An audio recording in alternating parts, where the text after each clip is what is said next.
Olá, amigo mecânico, eu sou José Martinho, instrutor de formação profissional do Senai Ipiranga Conde José Vicente de Azevedo, no estado de São Paulo.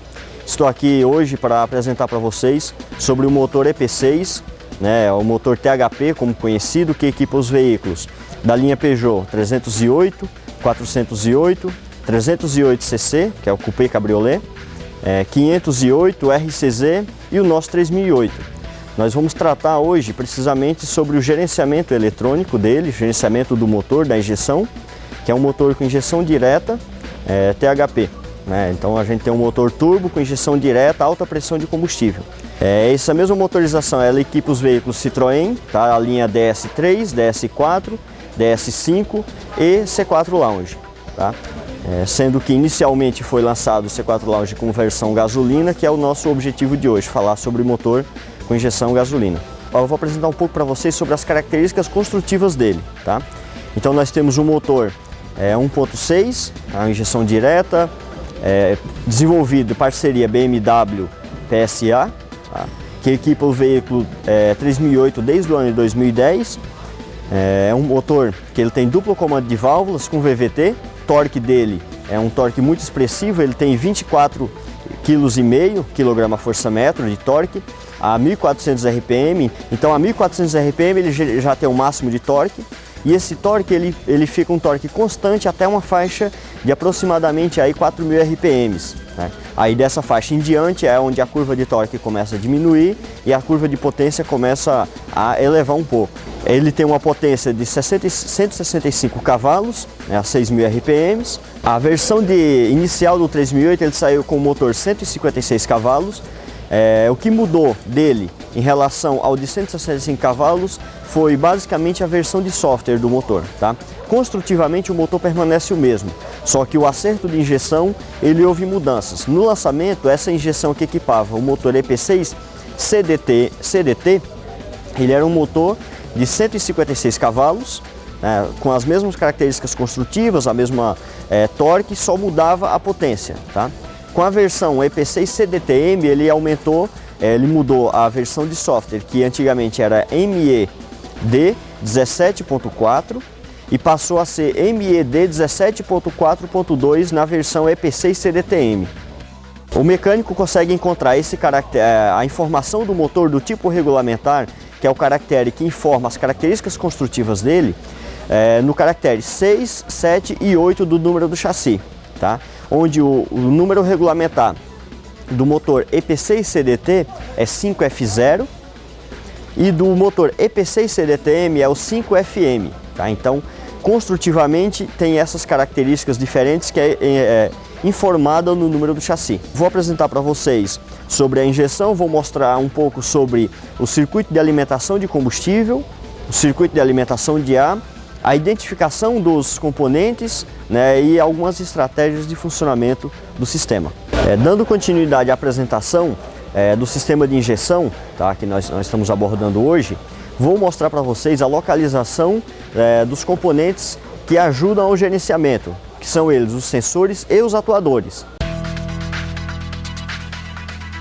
Temos aqui o sensor de pressão do coletor. Esse aqui ele mede pressão especificamente. Depois, em outro momento, eu vou mostrar um que mede pressão e temperatura do ar. Aqui abaixo a gente tem o sensor de pressão de combustível, localizado na rampa de combustível. Aqui tem o sensor de detonação do motor. Aqui a gente tem o sensor de medição de nível de óleo. Nessa mesma região a gente tem a localização do sensor de rotação, que ele fica protegido por essa capa, ele fica próximo ao volante do motor. Eu vou aproveitar e mostrar a localização dele após desmontagem dessa capa. A desmontagem é bem simples, é só puxar esse pino para fora e depois desencaixar essa capa plástica virando 90 graus. E aqui está o sensor de rotação. Na parte superior do motor nós temos aqui na parte traseira o sensor de fase. Ele fica preso na tampa do cabeçote. Vou mostrar aqui a localização da eletroválvula do VVT, a localização da borboleta motorizada. Nessa mesma região, aqui abaixo a gente localiza os eletroinjetores de combustível, tá? Tenho lá os 4 injetores unidos por um tubo distribuidor. Tá aqui o tubo distribuidor e aqui ficam os injetores.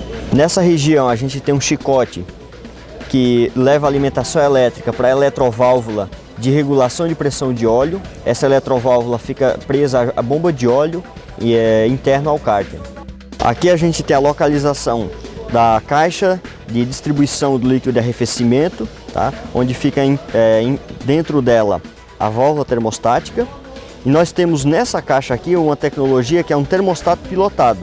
Então esse conector elétrico ele possui 4 vias, sendo que 2 é para alimentação da resistência do termostato pilotado e 2 é para medição de temperatura do motor, através do sensor de temperatura que é integrado à resistência da válvula termostática. Na parte superior aqui nós temos uma resistência de aquecimento dos vapores de óleo do motor. Tá? Nós temos duas tubulações de encaminhamento dos vapores de óleo, onde uma fica localizada nessa região, onde possui essa resistência de aquecimento. A função dela é aquecer os vapores de óleo para evitar a obstrução dessa tubulação. Em regiões muito frias, a água contida, os vapores de água contidos no óleo, pode causar condensação dessa água e o congelamento dela. Esse congelamento pode ocasionar a obstrução dessa tubulação, que acarreta em danos irreversíveis ao motor, por aumento da pressão do cárter. Para evitar isso, a gente tem essa resistência de aquecimento, que aquece esses vapores de água e evita que obstrua essa tubulação. E na parte superior do motor, a gente tem a localização das 4 bobinas de ignição. Temos uma atenção especial na substituição das velas, o qual a gente tem a necessidade de remoção dessas bobinas. A remoção é simples, mas requer alguns cuidados. Eu preciso puxar essa trava, puxa 90 graus, automaticamente ela já empurra o conector fora. Para remoção dela, é recomendado que a gente faça a alavanca por essa haste, sobre risco de quebrar a trava do encaixe elétrico da bobina. Então recomenda-se que você cause uma entrada de ar pela lateral da bobina e aí puxa o conjunto pegando pela base da bobina e não pelo gancho.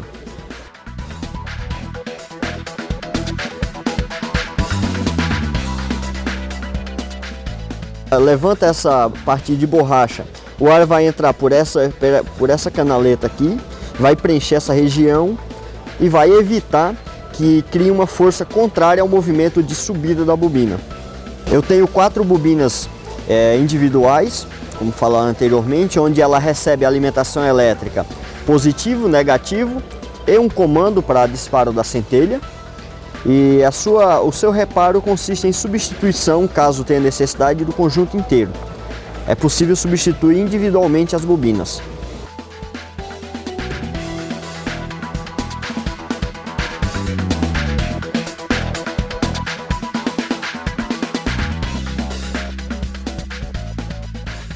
Para a remoção da vela de ignição, é recomendado que usamos uma chave 14 mm tipo estrela, por causa do formato do encaixe da vela de ignição.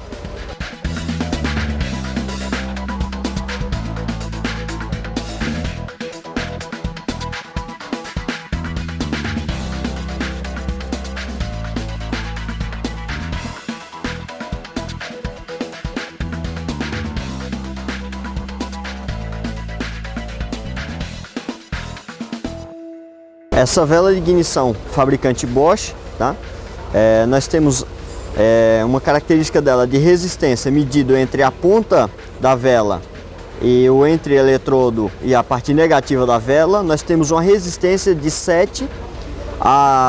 3 a 7 kΩ de resistência, tá? E a folga entre o eletrodo e a parte negativa da vela, essa folga deve ficar entre 7 décimos a 9 décimos. Valor nominal, nós temos uma folga de 8 décimos. Dando continuação à identificação, na parte frontal do motor a gente tem o acionador da bomba d'água. Tá? Essa bomba d'água ela é pilotada em fase que o motor está com baixa temperatura. A ECU de gerenciamento manda um comando elétrico para esse solenoide aqui, ele vai fazer com que esse corpo se distancie. Consequentemente, essa bomba d'água ela fica inoperante. Esse acionador já foi feita uma matéria explicando sobre o procedimento para substituição da correia de comando de acessórios na edição 204 na nossa revista, onde mostra o procedimento passo a passo para trocar essa correia de comando de acessórios. Esse acionador, quando ele é alimentado com 12 volts, ele se afasta e a bomba d'água fica livre, o movimento dela. Quando a ECU corta a alimentação elétrica, a mola interna dele retrai esse conjunto para que a bomba d'água fique sendo movimentada por um rolete que está coberto por essa capa, que é acionada pelas costas da correia do comando de acessórios. Desse lado do coletor de admissão, nós temos aqui a eletroválvula de purga do canister. Essa eletroválvula ela possui duas saídas, sendo que essa aqui, chega os vapores de combustível proveniente do tanque, proveniente que já passou pelo filtro. Essa saída ela vai para o coletor de admissão, depois da válvula borboleta. E essa outra saída ela vai para a entrada do turbocompressor. Por que ela tem essas duas saídas? Em função da sobrealimentação do motor, para que os vapores do canister sejam readmitidos na admissão do motor, eu preciso que exista no coletor de admissão uma certa depressão. Quando o motor está com o turbocompressor em acionamento, dentro do coletor não vai existir depressão, e sim uma pressão positiva. O que acarretaria, se essa eletroválvula ligar essa tubulação a ela faria o caminho contrário, empurrando os vapores de combustível de volta ao tanque. Então, em condição de sobrealimentação do motor, quando a turbina está acionada, é ligado essa saída, essa entrada dos vapores de combustível, é ligado a essa outra tubulação, que vai para a entrada do turbocompressor. Quando o turbocompressor entra em funcionamento, ele liga os vapores de combustível para a entrada do turbo. Quando a borboleta está fechada, então restabelece-se uma depressão no coletor de admissão, e, consequentemente, o gerenciamento eletrônico do motor, a ECU, liga essa entrada de vapores direto no coletor de admissão. Essa modulação é um comando em PWM nessa eletroválvula. Esse comando varia em função da carga do filtro e da vazão da eletroválvula. A vazão da eletroválvula é uma constante conhecida pela ECU. Então, se ela comanda um PWM de 50% de abertura, ela sabe qual a massa de vapor de combustível que foi colocada na admissão. Desse modo, a ECU controla o tempo de abertura dos injetores. Ela vai reduzir o tempo de abertura, porque uma parte da massa de combustível necessária à injeção já foi comandada pela essa eletroválvula. Na parte traseira do motor, nós temos aqui a bomba de alta pressão de combustível. Ela possui aqui um absorvedor de pulsação. Aqui eu tenho uma eletroválvula de regulação da pressão de alimentação de combustível, comandada eletricamente pela unidade de gerenciamento do motor. Essa eletroválvula ela fica controlando quanto de combustível de baixa pressão que chega por esse tubo ele vai entrar para a cabeça do pistão. Uma vez que esse combustível chega na câmara de compressão do pistão interno a ela, se entra muito combustível, eu vou ter uma compressão forte. Se tem uma compressão forte, eu vou ter o que? Alta pressão no tubo distribuidor. Uma vez que essa eletroválvula deu problema, ou rompimento do chicote, ausência de sinal, qualquer problema que der nessa eletroválvula, a estratégia dela é manter 100% fechada. Se ela mantém fechada, automaticamente a pressão que vem para o reio aqui, para a linha de alta pressão, para o tubo distribuidor, a pressão que vem para aqui é a pressão mesma que tem aqui na tubulação de baixa pressão, que é 5 bar de pressão. Tenho 5 bar de pressão na baixa e de 40 a 120 bar na alta pressão. Aqui eu tenho uma tubulação de alimentação de combustível em baixa pressão. Essa baixa pressão de combustível, ela é de 4,5 a 5,5 bar de pressão. A pressão nominal é 5 bar de pressão de alimentação de baixa. E aqui eu tenho a saída em alta pressão de combustível que vai para tubo distribuidor. Essa pressão de alta, ela varia de 40 bar a 120 bar de pressão, de acordo com a necessidade de injeção de combustível no motor. Com o motor em funcionamento, jamais devemos soltar essa tubulação, sob risco de acidente grave, corte, visto que aqui pode trabalhar com uma pressão de 40 bar a 120. A gente tem aqui filtro de óleo, né? Uma atenção especial que o torque da tampa do filtro de óleo, ele é um elemento filtrante, ele possui a especificação de torque na própria tampa para evitar a sua deterioração no momento de substituição do filtro de óleo. Aqui do lado do escapamento nós temos a localização da cápsula pneumática de movimentação da wastegate, que controla a pressão do turbo compressor. Nessa região aqui a gente tem o turbo compressor, tá? Turbo de geometria fixa, onde controlado, tá? A movimentação da wastegate controlado por uma bomba de vácuo, alimentado por arrefecimento do próprio óleo do motor. Tem a tubulação de alimentação. E nessa região aqui eu tenho a tubulação de retorno. E esse turbo ele tem uma necessidade de um arrefecimento adicional a ele, tá? Esse arrefecimento é feito por o próprio líquido de arrefecimento do motor, graças a essa bomba elétrica comandada pela ECU de gerenciamento do motor. Ela possui duas setas nas suas saídas, uma indicando a saída de arrefecimento para a refrigeração do turbo compressor e a outra que ela indica o retorno para a bomba. São indicadas todas elas por uma seta que fica localizada na parte superior do tubo. Uma seta de envio e a outra de retorno. Vamos falar um pouco mais aqui em detalhes sobre o turbo compressor, tá?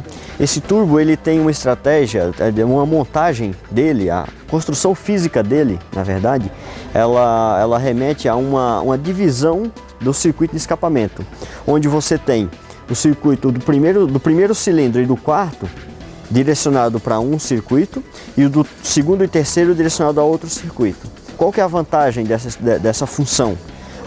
Essa vantagem é evitar que o movimento de subida e descida dos pistões evite a reaspiração dos gases de escapamento. Por isso que ele tem essa divisão interna. No ato de desmontar ele do coletor de escapamento, é possível ver dois circuitos separados que têm essa finalidade, evitar que o motor reaspire os gases já queimados. É importante ressaltar que durante a fase de funcionamento do motor, essa turbina ela tem um certo acúmulo de inércia de movimento.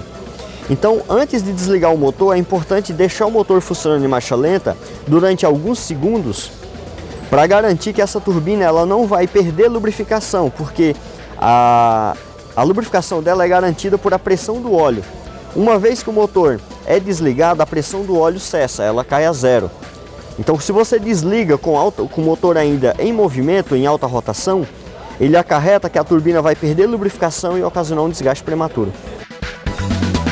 Na parte de baixo, a gente tem aqui numa posição presa por uma haste de sustentação aqui embaixo do coletor, a válvula de regulação do turbo compressor. Nessa região da parte superior do lado frio da turbina, nós temos a válvula de controle de alívio de pressão da turbina, conhecida também como dump valve. A função principal dela é evitar um fenômeno chamado como bombagem, que ele é ocasionado graças à inércia de movimento da turbina na fase de compressão do ar, que ela vai encaminhar esse ar sob pressão para uma tubulação que vai enviar ao motor.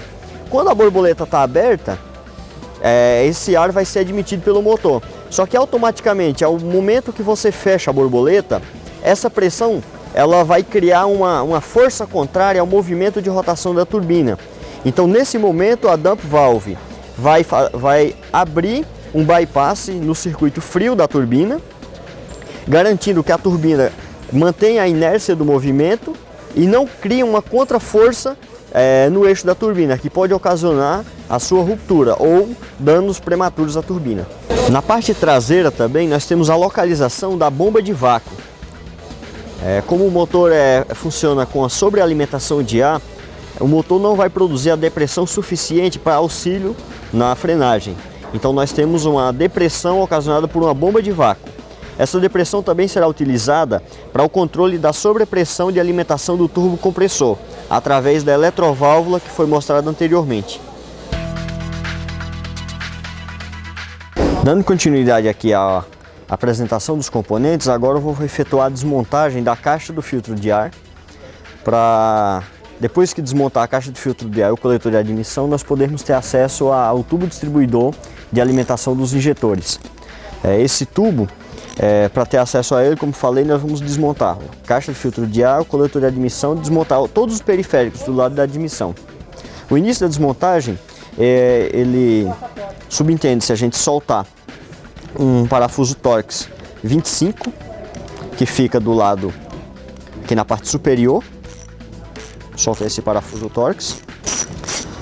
Após solto esse parafuso, requer que a gente solte agora essa abraçadeira que liga a caixa do filtro de ar com o tubo de alimentação de ar ao turbo compressor. Vamos utilizar aqui uma chave 7 mm para soltar a abraçadeira. Após solto essa abraçadeira, requer a gente apenas desencaixar o conjunto. Esse desencaixe, a gente puxa essa mangueira, tá? Para desencaixar ela, que ela fica presa nessa região. Fica presa nessa região, a gente puxa ela fora. E agora é só levantar a caixa do filtro de ar.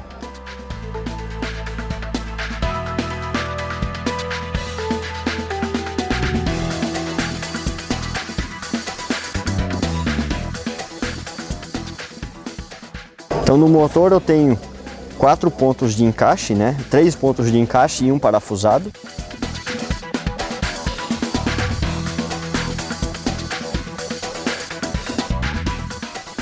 Agora a gente precisa remover todas as conexões elétricas que ligam o coletor de admissão ao motor. Tá?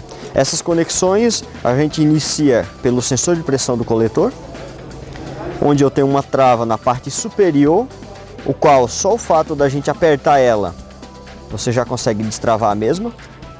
Apertou, destravou, puxou. Recomenda-se que nunca devemos puxar pelo chicote elétrico, sob risco de deteriorar a conexão elétrica do conector. Uma vez desconectado, nós vamos partir agora para o desencaixe. Posicione ele. Nós vamos partir para o desencaixe aqui da minha válvula de controle de pressão do turbo. Essa válvula ela fica encaixada no coletor, o qual a gente deve fazer um movimento partindo do lado da polia do motor para a traseira do carro. Então a gente pega ela e puxa para trás. Ela é encaixada com a borracha. Essa parte aqui é onde encaixa.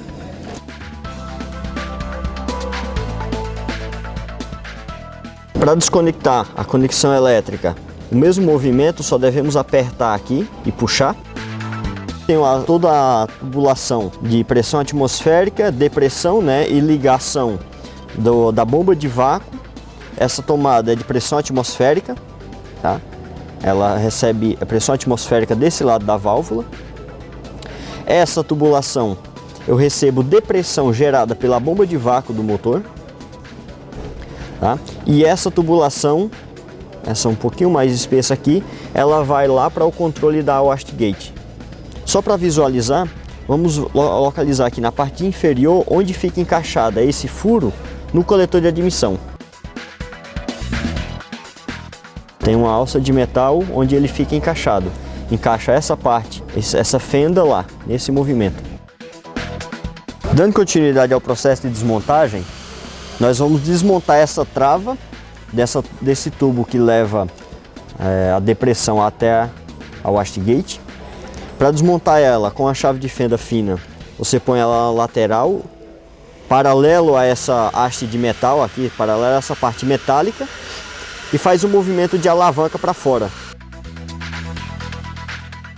É uma trava metálica que prende justo no ferro. Agora a gente vai remover, desencaixar a válvula de controle do canister. Para remover ela, eu preciso desconectar essa mangueira que fica conectada ao coletor de admissão. Para desconectar ela, eu só preciso apertar oposta a 180 graus e puxar ela para fora. Uma vez desencaixada, agora eu só preciso puxar a válvula no sentido volante do motor, que ela desencaixa do suporte e fica preso ao coletor de admissão.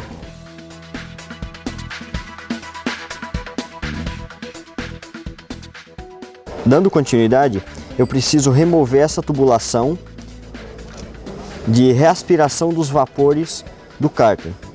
Então, para remover ela, a operação é similar à que a gente acabou de executar para remoção da tubulação do canister. Eu vou fazer uma pressão na parte superior e na parte inferior e empurrar a mangueira para fora. Removida essa extremidade, nós vamos remover a outra extremidade. Essa tubulação ela passa por debaixo do coletor de admissão. Para a remoção da outra extremidade, a operação é igual. Eu vou apertar as duas extremidades opostas a 180 graus e puxar. Essa tubulação, a necessidade da gente remover ela é porque ela fica por baixo do coletor de admissão, então na hora de remoção do coletor faz necessário que a gente remova ela, porque caso contrário ela vai ficar prendendo o coletor junto ao motor. Para remoção da mangueira, uma vez desconectado as duas extremidades, faz o movimento de girar e puxa.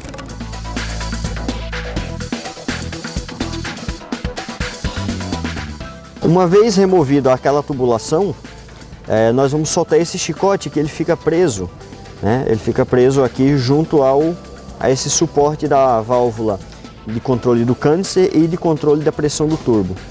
Ela fica presa aqui através dessa trava. Para remoção dela é só apertar nas extremidades manualmente. A gente aperta, ela fecha e consegue desmontar. Uma vez desmontado esse chicote, na parte inferior é necessário a gente soltar esse suporte de fixação, que é onde ele fixa do corpo do coletor de admissão ao bloco. Solta com a chave 10 nessa extremidade e com uma 13 aqui. Nós precisamos ter uma certa liberdade de movimento nesse suporte, porque caso contrário ele vai impedir a desmontagem do coletor. Então para isso eu vou utilizar uma chave 10 e uma chave 13 para sua remoção.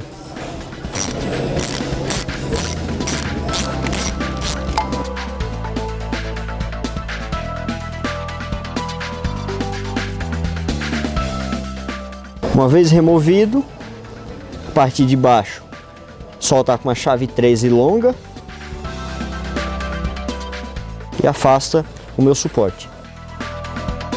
Para remoção da conexão elétrica da borboleta motorizada, nós vamos afastar essa parte em vermelho para trás e com a ajuda de uma chave de fenda pela parte frontal, nós vamos levantar a conexão elétrica. A trava da conexão elétrica. Uma vez levantada é só puxar o conector para a parte traseira. Uma vez removida essa conexão, nós vamos remover uma outra fixação elétrica na parte superior. É apenas um encaixe através de uma abraçadeira no corpo da borboleta motorizada, onde a gente vai só puxar esse conjunto para fora. Uma vez desconectado toda a conexão, o chicote elétrico e as eletroválvulas, nós vamos agora soltar as porcas de fixação do coletor de admissão ao cabeçote do motor. Uma chave 13 mm, um soquete 13 mm. Nós temos 5 porcas de fixação.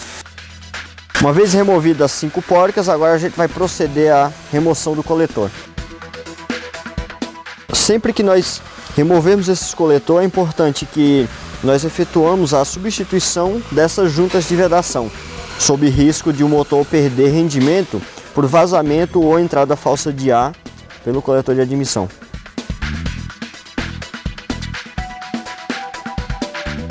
Para remoção da conexão elétrica dos injetores, vou utilizar uma chave de fenda fina, onde eu vou colocar ela por essa fenda que possui na lateral do conector, formando um ângulo. Eu não vou colocar ela diretamente reta, vou formar um ângulo porque eu preciso levantar uma trava.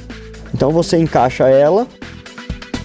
Uma vez encaixada, a chave de fenda é só puxar a conexão elétrica.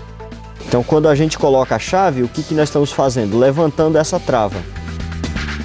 Esses injetores, eles são comandados pela unidade de gerenciamento e no posicionamento dele existe um orifício no cabeçote que fica localizado nessa região aqui embaixo, que ele possui esse corpo de plástico do próprio injetor para poder guiar ele no momento da montagem, para que esse conector fique o mais voltado possível para o coletor de admissão, ele não fique torcido para um lado e nem para o outro. Uma vez que nós vimos aqui o procedimento de desmontagem até chegar aos eletroinjetores, vou comentar um pouco agora sobre o recurso utilizado pelo gerenciamento eletrônico para determinar a quantidade de combustível injetado. O motor, uma vez que ele sabe a massa de ar que entrou através do sensor de pressão do ar de admissão e temperatura do ar, ele consegue saber a massa, fazer uma estimativa, muito precisa da massa de ar admitido. Uma vez que ele sabe dessa informação, ele vai comandar um pulso elétrico para o injetor de combustível, de modo que essa injeção ela atenda a massa de ar que foi admitido, para garantir o que nós chamamos de relação estequiométrica, para garantir a estequiometria da combustão. Para mudar a massa de combustível admitido, eu posso fazer de duas formas. Ou eu posso mudar o tempo de injeção e manter constante a pressão de injeção, ou posso mudar a pressão de injeção e manter constante o tempo de injeção. Se você aumenta a pressão e mantém o tempo, você tem uma maior massa de injeção de combustível. Se você aumenta o tempo e mantém a pressão, você tem uma maior massa. Por que usa essas duas estratégias? A mistura ela possui uma característica chamada velocidade de queima. Então o combustível, do momento que ele entra em ignição até a ignição máxima do motor, ele tem um tempo, que esse tempo ele varia, mas a variação termina sendo um pouco pequena. Só que como esse tempo ele é uma variável conhecida pelo módulo, que você consegue na programação determinar, eu preciso garantir que a minha injeção de combustível ela seja casada de um tal modo que no momento que ocorrer a ignição do motor, a injeção de combustível não esteja acontecendo mais, e sim acontecer a ignição para poder inflamar aquela mistura que foi admitida, tá? Uma vez que a gente tem esse motor, ele não admite uma mistura inteira, Ele admite só ar e a mistura é formada por a injeção de combustível próprio na câmara de combustão. Então, o movimento de turbilhonamento do ar na câmara de combustão vai garantir essa homogeneidade. Se você tem um tempo de injeção muito grande, pode ser que esse tempo de injeção ultrapasse o tempo de ignição do motor. E com isso o motor perda desempenho. Só que para eu garantir, se o motor tem maior rotação, maior torque, é necessário que você tenha uma maior injeção de combustível, uma massa de combustível maior. Como eu garantir que eu vou ter essa massa maior, se o meu tempo de injeção não pode aumentar muito? Eu preciso do meu tempo pequeno. Para garantir isso, é necessário que nós tenhamos um aumento da pressão de injeção. Aumentou a pressão de injeção, eu reduzo um pouco o tempo para garantir que esse tempo vai ser suficiente para não extrapolar o momento da combustão máxima do motor. Consequentemente, a massa de combustível, por o efeito da pressão estar um pouco elevada, eu garanto que o motor tem uma maior massa de combustível injetado. Então, na leitura de parâmetros agora, nós vamos ver alguns parâmetros referente à injeção. Parâmetros esses dos sensores e atuadores. Fazendo um teste global com equipamento específico da marca, nós vamos entrar aqui na aba medição de parâmetros standard. O primeiro parâmetro que nós vamos fazer a leitura será o parâmetro da riqueza,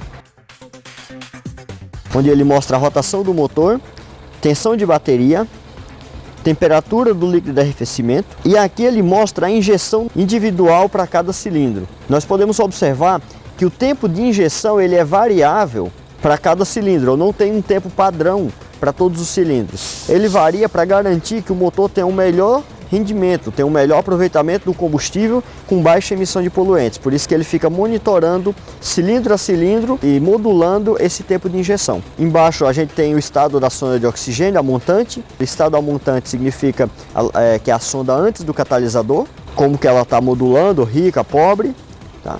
O estado de regulação dela, está circuito fechado, indicando que ela está trabalhando. Aqui nós temos a tensão dela, que vai oscilar lá entre 50 e 950 milivolts. Da sonda jusante, você tem lá o estado dela, se ela está detectando mistura rica ou pobre.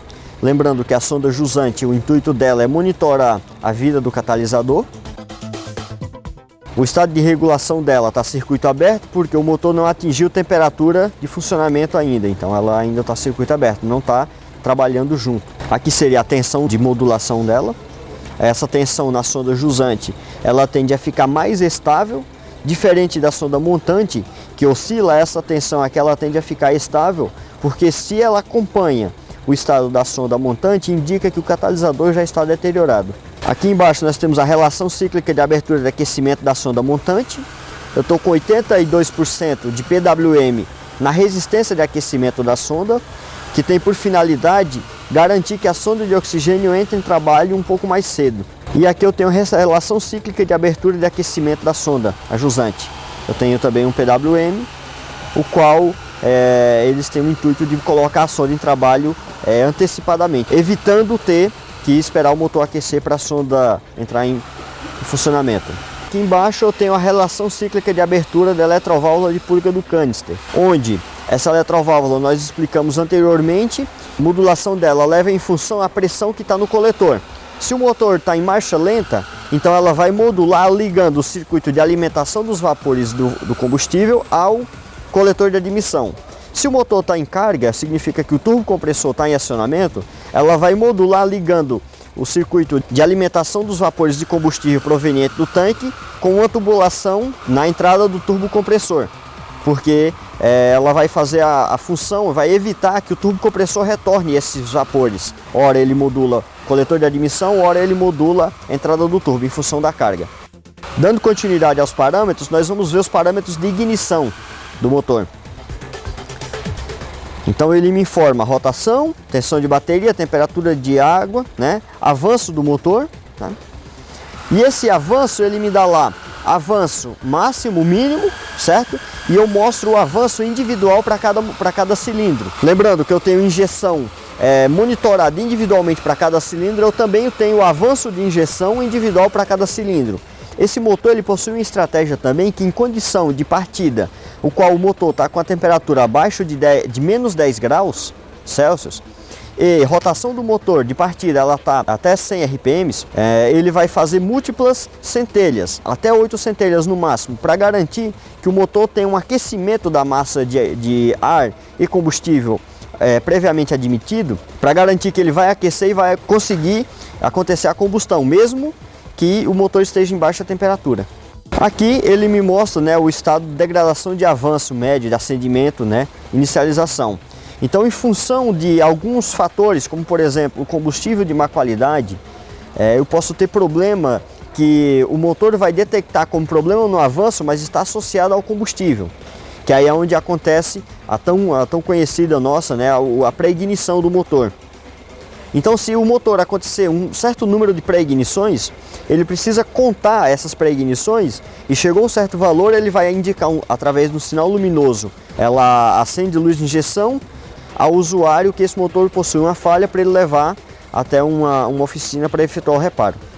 Outro parâmetro importante é o circuito de admissão. No circuito de admissão repete os mesmos parâmetros iniciais, que é rotação, tensão de bateria e temperatura, só que o que difere aqui, agora eu já meço a temperatura do ar exterior. Lembrando que a temperatura do ar, junto com o parâmetro pressão do ar medida, é essencial para o motor determinar a massa de ar que entrou no motor, a massa de ar admitido. Uma vez ele conhecendo essa massa de ar, a relação estequiométrica é um fator conhecido também. Então, a partir daí, ele consegue determinar o tempo de injeção necessário para poder atender a relação estequiométrica. Lembrando que se o motor estiver numa condição de carga, eu preciso não aumentar o tempo de injeção, e sim elevar a pressão. Então, a ECU vai monitorar o parâmetro de carga do motor.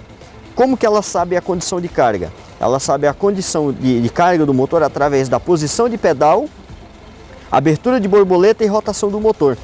Através desses parâmetros é possível estimar o torque que o motor necessita. E através desse torque eu consigo modular a pressão e o tempo de injeção para atender essa necessidade que o condutor exigiu do veículo. Aqui eu tenho o débito de ar, né, medido em quilogramas por hora, enchimento médio é medido do bruto, né, do motor. Eu estou com 22% de enchimento. Quando eu acelero o motor, a tendência é que esse percentual de enchimento ele suba um pouco. Aqui embaixo nós temos, nesses dois parâmetros, a tensão medida pelo sensor de posição de borboleta. Lembrando que a borboleta 1 e borboleta 2 são dois sinais, são um sinal, um é redundante ao outro, que tem com o intuito garantir que o motor reconhece a posição de borboleta, mesmo que um sinal tenha falha. Porque, lembrando que essa borboleta nós temos a estratégia chamada drive-by-wire, ela é sem ligação mecânica, não tem cabo, é puramente elétrica. Então, quando esse sinal da borboleta 1 vai para 4.300 mV, a borboleta 2 vai para 690 mV, ou seja, um é oposto ao outro. Nós temos aqui o pedido da posição do variador de fases, a posição, qual que é a modulação da eletroválvula de variação do VVT, e aqui nós temos a posição dele, real. Então a posição pedida ela é muito próxima da posição real. Essa posição ela é medida através do sensor de fase, o sensor de referência, né, de fase do motor. O sensor de fase ele também serve para medir que, em função da posição do variador de fase, se o pedido que a ECU mandou para ele, se aquele comando atendeu a necessidade. Por isso que os dois parâmetros são visualizados. Aqui eu tenho a relação cíclica de abertura da eletroválvula do VVT. Para essa relação cíclica de abertura de 49%, eu tenho essa posição. Mudei a relação cíclica de abertura, eu vou ter outras posições diferentes também. O estado do variador de fase, ele está defasado. E aqui embaixo eu tenho informações de débito de ar. Aqui eu tenho a relação cíclica de abertura do comando da borboleta motorizada. Então ela é um comando elétrico. O calculador do motor, a ECU, manda esse comando e através desse comando é medida a porcentagem de abertura da borboleta. Aprendizagens e autoadaptativos. Aqui eu vou ter parâmetros de inicialização, mínimo e máximo do pedal acelerador. São parâmetros que eu posso visualizar e posso fazer aprendizagens nesses parâmetros. Em caso de substituição de sensor de pedal, borboleta, eu devo fazer a aprendizagem dos autoadaptativos, que é o reconhecimento da posição do componente, do elemento em questão. Então lá eu tenho inicialização da posição mínima do pedal acelerador, mínima do pedal 2, máxima do pedal 1, máxima do pedal 2, né? Significa o sinal do sensor 1, sensor 2, que é integrado ao pedal. Aqui eu tenho a inicialização limp home, significa que quando o motor ele perder o sinal de pedal acelerador ou de borboleta, o veículo vai adotar esse valor de tensão na posição 1 e na posição 2, para garantir que o veículo vai ter uma abertura suficiente na borboleta para poder sair da condição que ele se encontra e levar até um posto de reparo. Em binário do motor, eu tenho o torque solicitado do motor. Esse torque ele varia em função da condição, como eu falei anteriormente, que é a posição de pedal, abertura de borboleta e rotação do motor. Em função desses parâmetros, ele consegue determinar a posição que precisa deixar o variador de fase, que é o VVT, e o tempo de injeção ou a pressão de injeção que ele precisa atender para que o motor consiga ter o máximo de enchimento de ar e a massa de combustível necessária para uma boa combustão.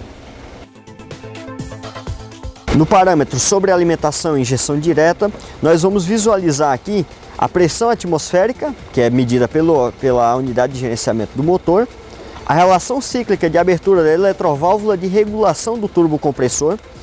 Então, com o motor em funcionamento, eu tenho essa porcentagem em marcha lenta de 85% de tempo ligado a essa eletroválvula. Quando ela liga, ela está sendo alimentada, essa eletroválvula, significa que eu estou ligando o circuito de vácuo na wastegate. Consequentemente, a wastegate fecha o bypass de desvio dos gases de escapamento.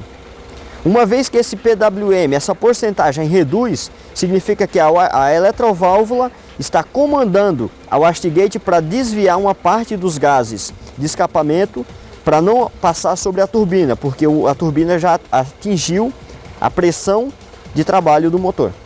A relação cíclica de abertura do regulador de pressão de combustível. O aumento dessa modulação corresponde a um aumento da pressão de combustível. Então eu tenho uma modulação aqui em torno de 25%, que ela oscila, né, uma modulação oscilada, que ela oscila para garantir sempre que a pressão no tubo distribuidor, na rampa de distribuição de combustível, vai ser constante. Pressão de combustível medida na rampa de injeção. Estou com 40 bar de pressão. Então ela pode ser de 40 a 120 bar. Sob contato, ou seja, com a ignição ligada, essa pressão deve ser em torno de 5 bar. Essa pressão de 5 bar é a pressão que a bomba de baixa pressão consegue fornecer. Bem, pessoal, como a gente acabou de ver, acabamos de mostrar os parâmetros referentes à injeção EPC e CDTM, que equipa o motor 1.6 turbo gasolina da gama PSA. Fizemos a demonstração da localização individual de cada componente, fizemos um explicativo sobre a função de cada um desses componentes e mostramos os parâmetros com o motor em funcionamento na condição de marcha lenta. É importante ressaltar que esse motor, hoje ele já está há 5 anos no nosso mercado. Precisamente esse ano nós já temos a versão desse motor Flex, que é o mesmo motor, EP6F DTM FF, que equipa o veículo dos 2008 da Peugeot e equipa o C4 Lounge da Citroën. Nós vamos tratar desse motor precisamente em outra edição, tá? Nós vamos tratar em outra oportunidade, mas basicamente as principais diferenças do motor gasolina para o Flex resume-se em bomba de alta pressão, são diferentes, eletroinjetores são diferentes, bomba de baixa pressão também possui diferenças, turbocompressor possui diferenças no tratamento de superfície por conta da ação corrosiva do etanol, sensor de etanol presente no combustível para reconhecimento do combustível, da mudança de combustível, gasolina ou etanol, ou em qualquer proporção. Então nós temos um sensor que mede hoje o combustível, o tipo de combustível. Ele não vai medir qualidade, ele vai medir o tipo de combustível. Essas são basicamente as principais diferenças do motor gasolina para o Flex. Lembrando que existem mais diferenças internas ao motor, né, como pistão são diferentes, comando de válvulas, tratamento de superfície de válvulas, mas isso nós vamos tratar em uma outra oportunidade. Agradeço pela atenção e até a próxima.